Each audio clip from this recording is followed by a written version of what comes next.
Huwebes na naman, kaya makinig. Mga batang liga, dito kami solid. Lakas ng masa, lakas ng bayan. Tanga namin ang sagot sa inyong katanungan.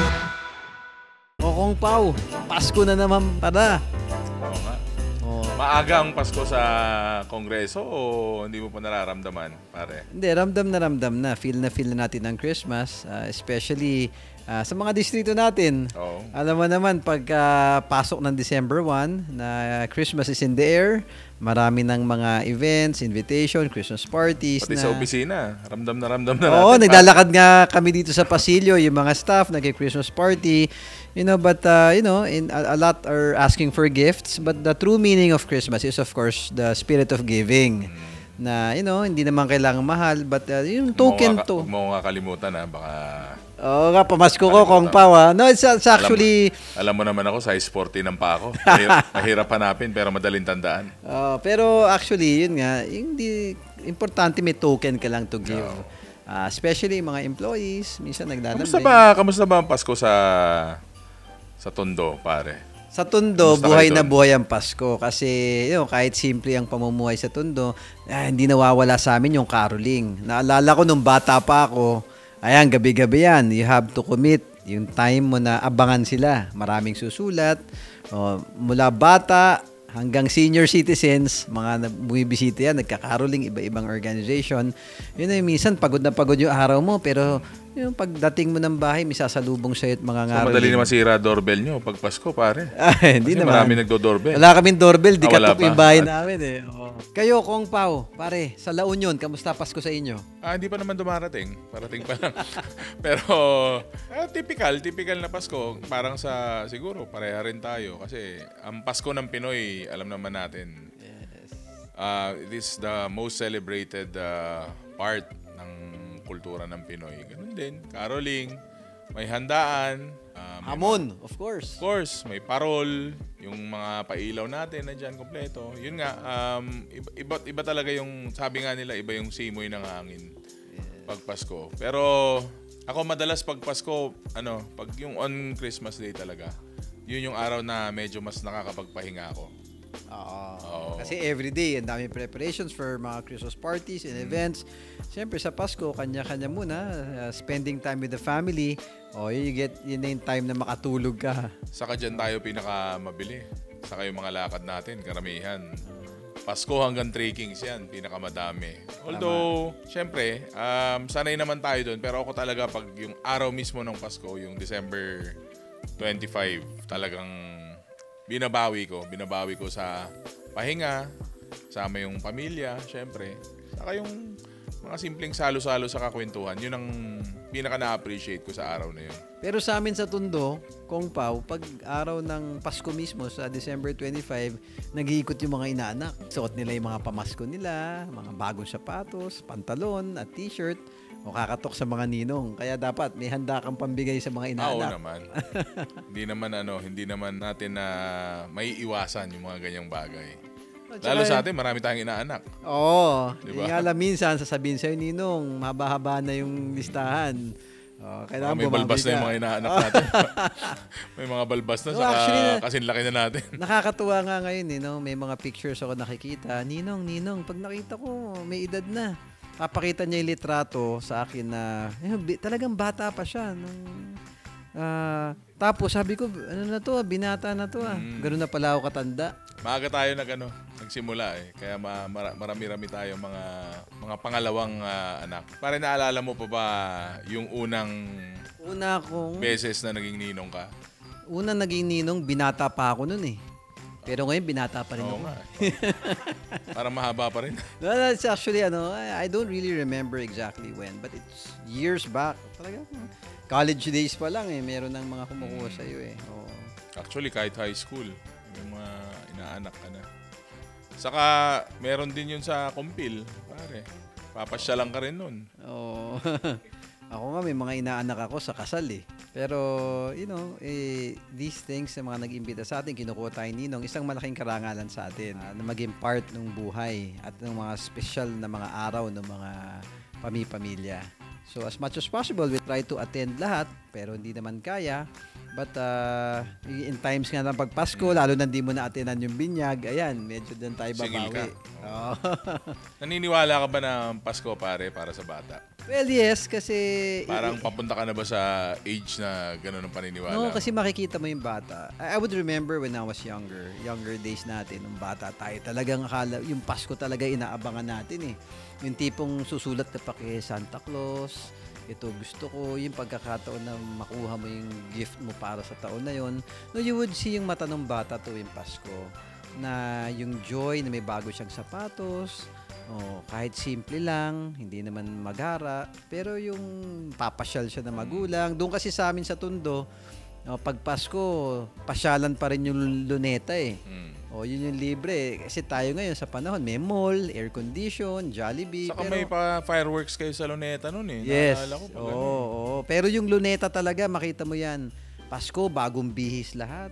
Mag-iikot sa mga ninong. Pagkatapos, diretso sa luneta para ma-enjoy yung Luneta Park. At importante, magkakasama yung nanay, tatay, anak, apo, tsaka yung lolo't lola. Ako naman, pagkatapos ng Pasko, usually nagpapahinga ako. Papasyal kami niyan either sa Maynila o kaya sa Baguio. Kasi malapit lang kami sa Baguio eh. Ayun, malamig. Pero balikan lang, pasyal lang kami. Saan kayo kumakain doon? Kong Pao, sa Baguio? Nung bata-bata ako, syempre, magbo-Burnham Park ka. Automatic yun, di ba? Kailangan mong pasyal sa Burnham Park. Masarap yung mga ihawan doon eh. Saka nagkakabayo kami sa Ride Park. Saka wala pang wala pang mga mall saka mga attraction doon eh. So talagang sa mga regular na pasyalan kami pupunta. Napakalapit lang kasi sa La Union. So day trip lang, tapos balik. Or on talaga, lakad pamilya. Saka reunion, syempre, hindi mo maiiwasan yan. Panahon ng reunion yan. Yes. Pagka Pasko, syempre kasali sa usapan yung kainan. Kong Pao, ano bang hinahanda nyo pag Noche Buena? Wala, sa amin talagang paulit-ulit yan. Mula pa nung bata ko, hindi na yata nagbago yung menu namin. Hamon, queso de bola, pandesal, saka champorado na may tuyo. Yun talaga, staple na Simula bata pagkain ka pa. namin sa household. Sa amin ganun din.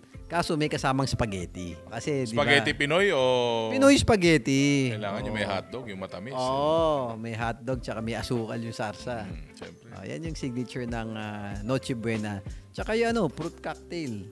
Di ba? Yan yung pang dessert. Pero pagka nagsisimbang gabi ka naman, paglabas mo, nandiyo dyan yung minsan may puto bongbong. Ako, kumpleto mo ba yan, yung simbang gabi? Pinipilit ko lagi, pero pagka pangatlong araw na, para pinipilit kong bumangon eh. Pagbangon mo, nakita ko, wala na, medyo may araw na, wala na, didiretso ka na ng tulog. But, it's a Filipino tradition to really, ina-achieve natin, tinatry natin matapos yung simbang gabi.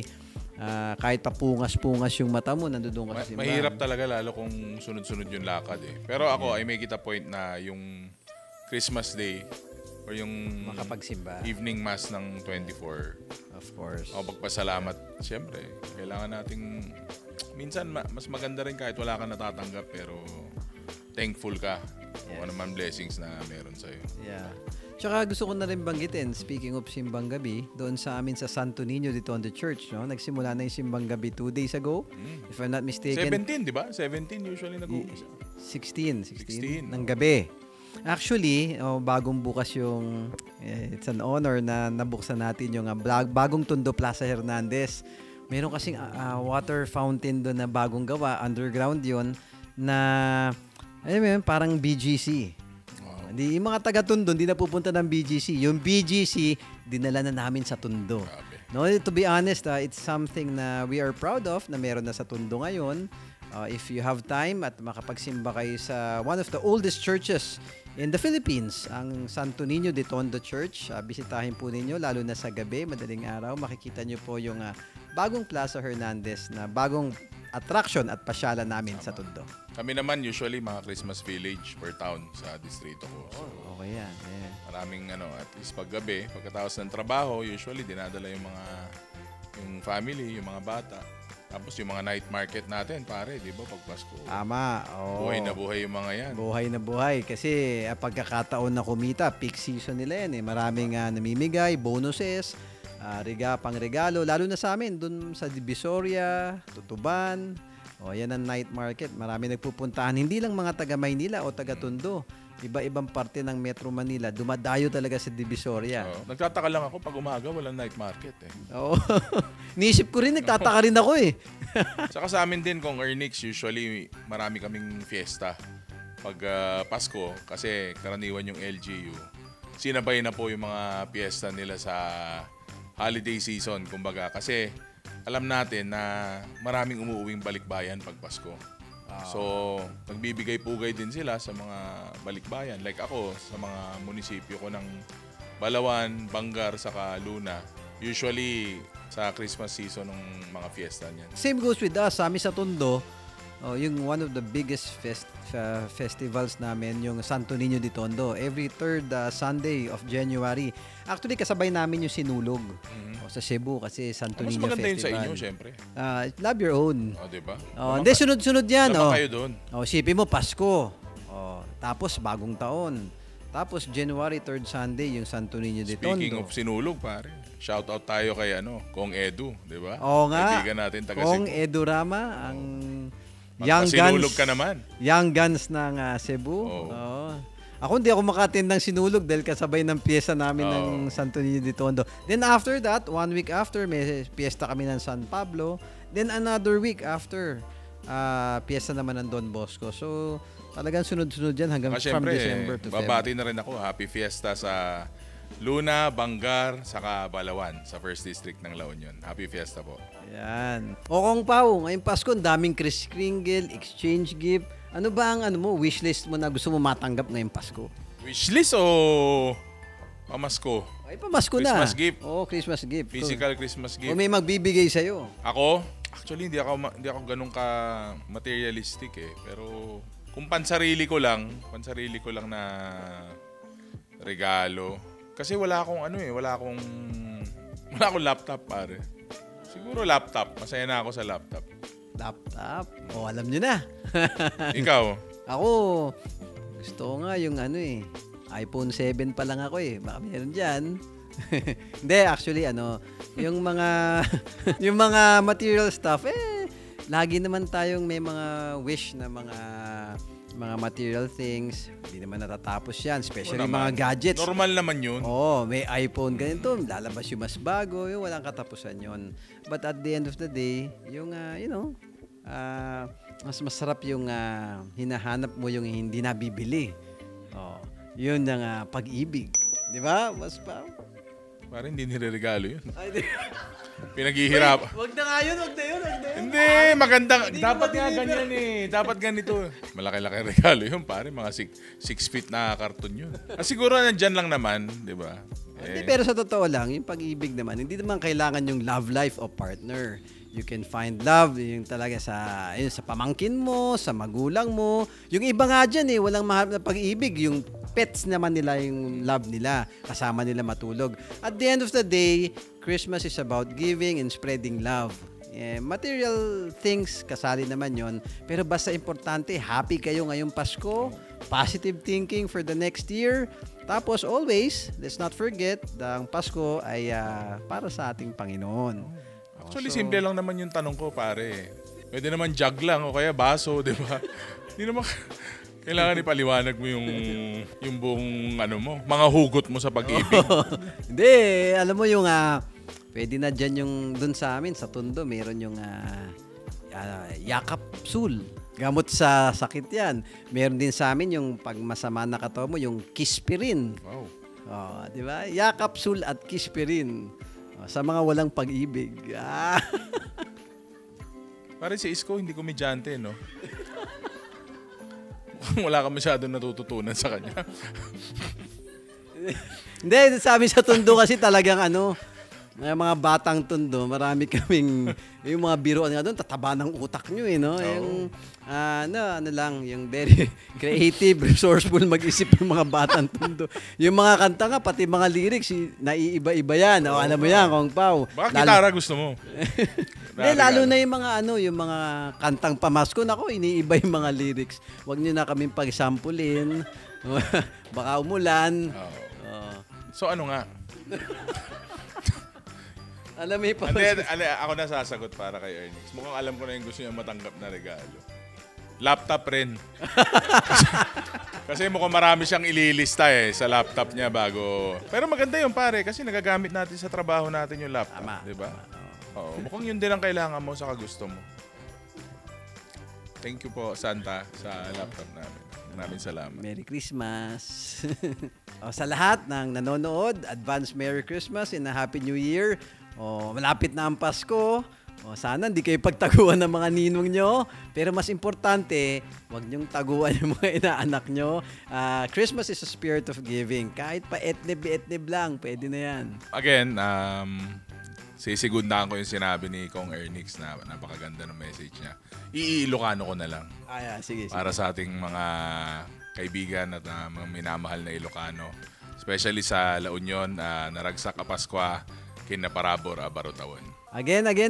Maligayang Pasko at manigong bagong taon, mga batang tundo.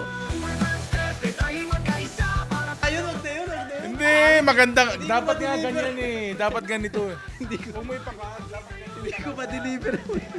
Gusto ko nga yung iPhone 7 pa lang ako Baka meron dyan. Actually, 8 klaseng pandesal ang meron sa La Union Gusto ko.